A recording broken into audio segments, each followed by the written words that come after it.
Várias autoridades da igreja atual têm se proclamado contrárias a esse documento Traditionis Custodes, e inclusive o cardeal Burke afirmou que Francisco não tem autoridade, mesmo como Papa, para proibir a missa no rito romano tradicional.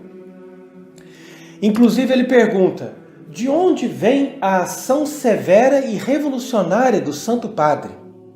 E ele chega inclusive a acusar Francisco de mentira, porque ele pede que seja tornado público o documento que teria todas as pesquisas que foram feitas no mundo inteiro para ver os frutos do Summorum Pontífico. Então quer dizer que você tem aí uma situação de grande tensão. Veja aí que essas afirmações são graves do cardeal Burke, que entretanto se diz em comunhão plena com o Romano Pontífice.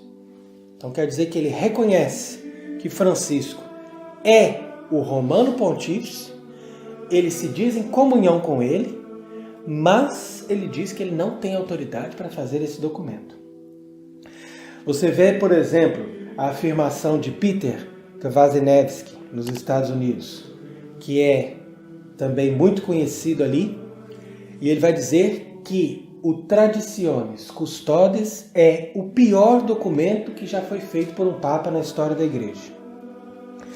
Depois você vê que Dom Athanásio Schneider afirma o seguinte: dizer aos fiéis e sacerdotes que eles devem ser simplesmente obedientes a essas normas não funcionará, pois eles sabem muito bem que um chamamento à obediência perde o seu poder quando o objetivo é suprimir a forma tradicional da liturgia, o grande tesouro da Igreja Romana.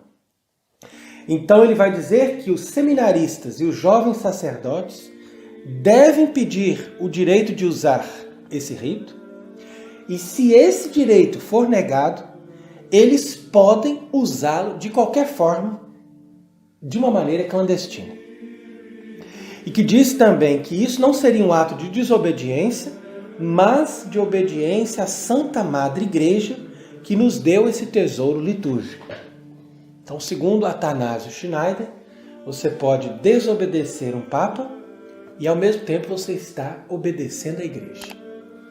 Inclusive tem um bispo auxiliar na Holanda, o senhor Robert Mutsertz, que vai dizer o seguinte, que o Papa Francisco propaga o diálogo. Ou seja, todos participam do debate, todos devem ser ouvidos. Entretanto, no que ele fez agora, neste motu próprio recentemente publicado, é justamente o contrário daquilo que ele prega. Porque ele quis pôr termo imediato à missa tradicional em latim e não quis ouvir ninguém. Então esse bispo continua dizendo que o fato de que Francisco se ampare no seu poder sem nenhuma consulta mostra que ele está prestes a perder a sua autoridade. Depois ele afirma também que depois da reforma de Paulo VI houve uma verdadeira bagunça litúrgica, ao contrário do que aconteceu na reforma realizada por São Pio V, que não criou um novo rito, mas restaurou de forma organizada tudo aquilo que a Igreja já tinha como ritos antigos e milenares.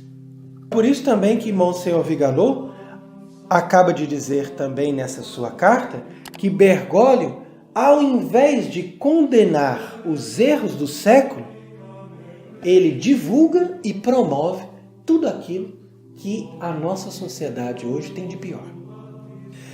Então, nesse sentido, nós devemos voltar-nos para o magistério da Igreja e refletir sobre aquilo que a Igreja nos ensina, porque há muitas pessoas que dizem que nós não podemos julgar um Papa. Então eu concordo plenamente com essa frase.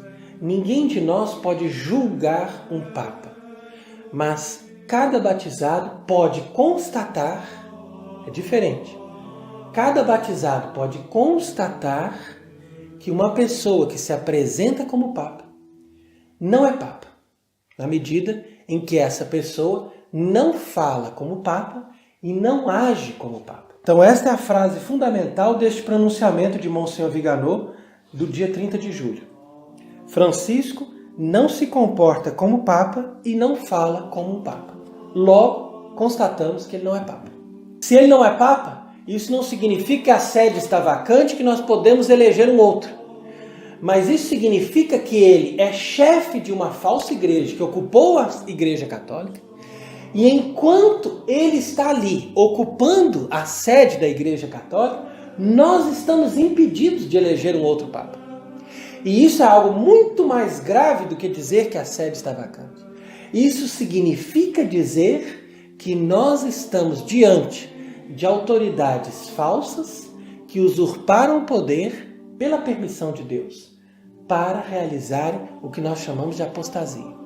Ou seja, o grande castigo que faz parte do fim dos tempos e que prepara a vinda do anticristo.